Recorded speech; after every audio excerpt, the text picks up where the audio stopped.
Have you ever walked into a room and felt the energy shift, yet couldn't tell who held the power? Have you left a conversation knowing you lost, but unsure why? What if there were unspoken rules, psychological levers, that the most influential people use to tilt every interaction in their favor? This isn't about manipulation. It's about awareness, about upgrading your mental game to navigate life, negotiations, and power dynamics with clarity and control. If you're ready to learn how to influence without intimidation, lead without shouting, and outsmart without arrogance, you're in the right place. Before we dive in, subscribe to the channel. If you're serious about building influence, owning your confidence, and rising above the noise, this is where your transformation begins. 1. The power of pre-framing. Set the tone before they do. Before you speak a word, the game has already started. Smart people don't wait for life to happen. They shape the frame it arrives in. Pre-framing isn't manipulation, it's mastery. It's about planting the lens through which everything after it will be viewed. Most people react to situations. They walk into a room and try to catch the vibe. Pre-framers, on the other hand, decide the vibe. They walk in and tilt the entire atmosphere. They don't wait to be told the rules. They quietly write them before anyone else has even noticed there's a game going on. Pre-framing is the art of guiding expectations before the interaction begins. Whether it's a meeting, a date, or a sales pitch, you can silently dictate how others interpret everything you say. It's not about deception, it's about clarity and intentionality. The same sentence can land as brilliant or brash depending on the lens people are using. By pre-framing, you shape that lens. You might say to someone, "This idea is going to challenge the status quo, but I think that's exactly what we need." Now, when you deliver something edgy, they're primed to see courage, not arrogance. You took control before control could even be contested. Say you're pitching an idea. Start by framing it as innovative and risky. Now, when they hear it, they aren't thinking too bold, they're thinking visionary. That's pre-framing. It's like placing a label on a bottle before it's opened. People drink what they expect to taste. If they think it's fine wine, they'll sip with reverence. If they think it's cheap soda, they'll judge it harshly no matter the flavor. Your job is to set the label. Frame your work, your thoughts, your presence in a way that makes others tilt toward your intent. You are not just delivering content, you're delivering context. It's subtle but powerful. Influence begins not with what you say, but how others expect to receive it. Think about a courtroom. If the lawyer calls the defendant a misunderstood youth trying to turn his life around, the jury receives the same facts through a softer lens. Frame the story and you frame the judgment. Life works the same way. In everyday conversations, in job interviews, in negotiations, if you're not pre-framing, someone else is doing it for you. And if they're doing it, they're winning. The world doesn't reward the most talented, it rewards those who understand perception. Pre-framing is your edge. 2. Confidence as currency. Project certainty, even when you feel none. Confidence isn't just an inner state, it's a social signal. People subconsciously calculate your value by how you carry yourself. Your body language is a walking billboard. Your tone of voice tells the world whether to respect you or dismiss you. We are sensory creatures, and we pick up on microsignals, hesitation, tension, nervous glances. But here's the trick. Those signals aren't truth. They're just perception. If you can control your signals, you can shape the narrative others write about you. Even when doubt whispers in your head, the room sees only what you project. That means posture, tone, even your pauses. Speak before your words do. Your body sends messages long before your lips move. Straighten your back, relax your jaw, maintain eye contact, not with aggression, but with calm steadiness. When you walk into a room, let your movement say, "I belong here." It's not arrogance, it's alignment. Speak with purposeful rhythm, not rushed desperation. Let silence do some of the talking. In fact, well-placed pauses command more respect than an uninterrupted flow. The space between your words is where credibility breathes. Walk slower. Breathe deeper. Lower your shoulders. Speak like your words carry weight, because when you act like you believe yourself, others will believe you too. People follow certainty. In a storm, they look for anchors. When your presence is steady, others instinctively align with you. You don't need to be the loudest voice in the room. You need to be the most centered. That energy, that poise, carries more influence than raw intelligence or force. And here's the beauty of it. This isn't something you're born with. It's a practice, a posture, a discipline. It can be built, like muscle. You don't have to feel confident to act confident. The action creates the feeling. The world responds not to your doubts, but to your display. This is not about faking who you are. It's about practicing who you want to become. Every time you carry yourself with intention, you're reinforcing a new identity. It's a feedback loop. Posture shapes mood, mood shapes action, action builds identity. And eventually, what started as an act becomes your truth. Confidence, then, is not a fixed trait. It's a learned performance, a rehearsed belief. And if belief is behavior, practiced enough times, then your future confidence is already waiting at the end of your next decision to act as if. 3. Strategic questions. Win by letting them talk. Want control in any conversation? Stop talking so much. The power isn't in how much you say. It's in what you make others reveal. The person asking the questions is the one steering the ship. This is counterintuitive to many people who equate dominance with airtime, but true influence often hides behind curiosity. Strategic questioning isn't passive, it's surgical. Every question you ask is a scalpel cutting into the dynamic of the exchange. You're probing, guiding, uncovering, and all the while the other person feels heard, valued, even while they're being subtly steered. Ask questions that guide, frame, and reveal. Smart questions don't just gather information, they shift dynamics. When you ask, "What's most important to you in this deal?" you're not just collecting data, you're mapping their priorities. When you ask, "How would you improve this?" you're subtly suggesting ownership, encouraging collaboration, and testing alignment. Each question is a tool. Some reveal hidden motives, others disarm resistance. But collectively, they turn the spotlight away from you and toward your objective, by letting others light the path without realizing it. When you ask, "How would you solve this?" you're subtly giving authority, while also gauging competence. That one question puts someone in a leadership role while you sit back and observe. If they rise to the challenge, you learn something valuable.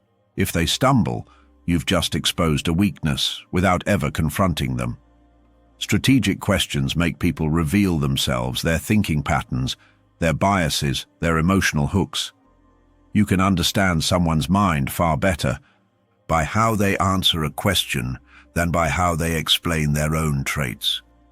Because when they speak freely, they reveal far more than they intend. When you ask, "What concerns you the most about this deal?" you draw out objections before they become resistance. This is proactive influence. You're not waiting for problems. You're inviting them forward where they can be diffused. Objections in the shadows grow stronger. Objections in the light become manageable. Asking gives people a sense of control, and paradoxically, that makes them more agreeable. They feel consulted, not cornered. They feel part of the solution, not subject to your plan. Questions are psychological steering wheels. They make people feel in control while you remain the one actually driving. In a world that often rewards noise, the quiet architect, the one who shapes the conversation with thoughtful inquiry, holds far more power than the loudest voice in the room. 4. Silence, timing, and the unpredictable advantage. If you're always predictable, you're easy to beat. If you're always reactive, you're easy to read. Predictability is the enemy of strategy. When others can anticipate your moves, they can prepare counter-moves before you even act. This holds true in negotiations, leadership, relationships, and even warfare. The moment someone can map your patterns, they begin to exploit your rhythms, timing, and responses.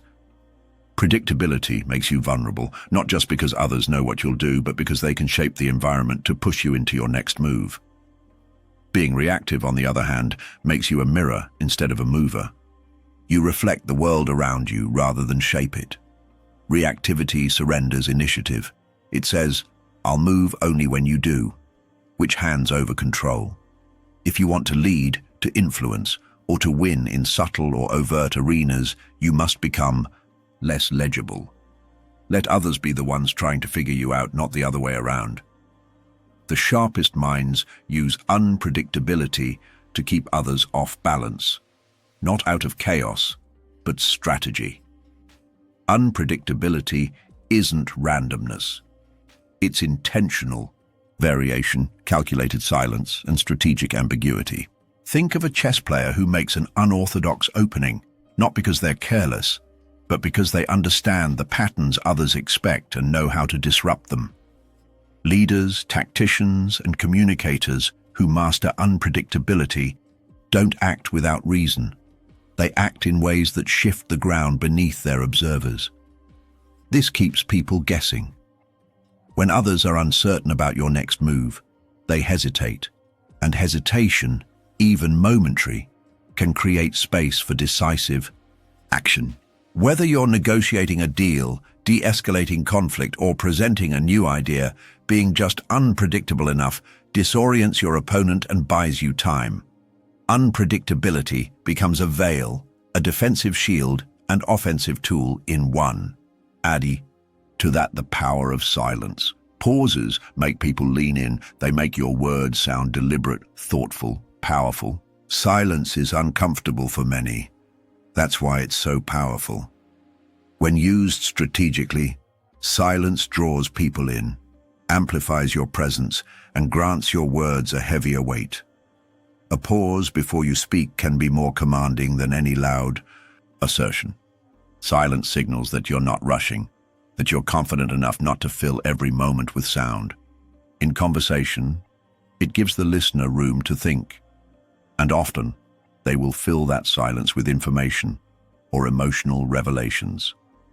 Silence makes people question, wait, wonder. It reclaims control of the moment. In high-stakes communication, a well-timed pause can say more than a paragraph. Silence, when intentional, speaks volumes about power and control. It separates those who speak because they must from those who speak because they choose to. Timing matters just as much. The best idea delivered at the wrong moment gets ignored, but a decent idea, well-timed, can change everything. Timing is the invisible hand of influence. Even the most compelling truth can be dismissed if it arrives too early or too late. Timing is what distinguishes foresight from futility. Message that might be rejected in one meeting can be welcomed in another, simply because the emotional climate shifted, or because someone needed to hear it that day. Understanding timing means reading the room, sensing rhythms and aligning your message with the moment. This applies to life choices as well. Knowing when to leave, when to speak up, when to act, when to wait. The world doesn't reward just those who are right. It rewards those who are right at the right time. Mastering timing gives you a kind of radar advantage. You stop trying to force your ideas into moments and instead start navigating toward moments that are ripe for your ideas. Be still, be strategic, never be predictable. Stillness is misunderstood. People associate it with passivity. But in the hands of a master, stillness is strategy. It's a controlled posture that speaks of presence and poise. Strategic people use stillness to observe, gather data, and make moves from a place of clarity. In a reactive world, stillness is rebellion. It says, "I will not move unless it matters." It makes others wonder what you're thinking, what you're planning. It gives you a mystique, and mystique, when paired with timing, silence, and unpredictability, makes you a presence that others cannot easily read or dismiss. When you're still, strategic, and deliberately unpredictable, you become the kind of person who's not just participating in the moment, but shaping it. 5. Mirroring without mimicking. Build rapport like a master. People trust those who feel familiar. The fastest way to create that? Mirror their energy, but do it subtly. Familiarity is the foundation of trust. When someone feels like you, get them, even if you've only just met. Rapport accelerates. Mirroring, done well, creates this feeling of kinship.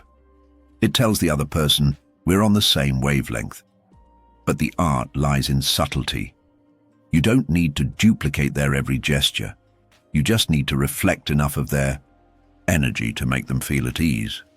This can mean matching their level of enthusiasm, sitting with a similar posture, or even adjusting your emotional tone to fit theirs. For example, if they're calm and methodical, your intensity should taper. If they're animated and expressive, bringing a matching spark helps you resonate. The key is resonance, not repetition.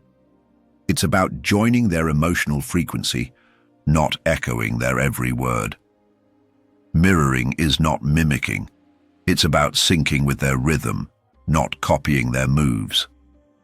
There's a fine line between connection and caricature.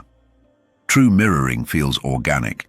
It's attuned, not artificial. Mimicking, on the other hand, often backfires because it feels performative or insincere.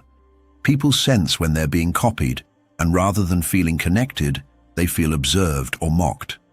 Syncing with someone's rhythm is deeper than gestures. It's about emotional alignment.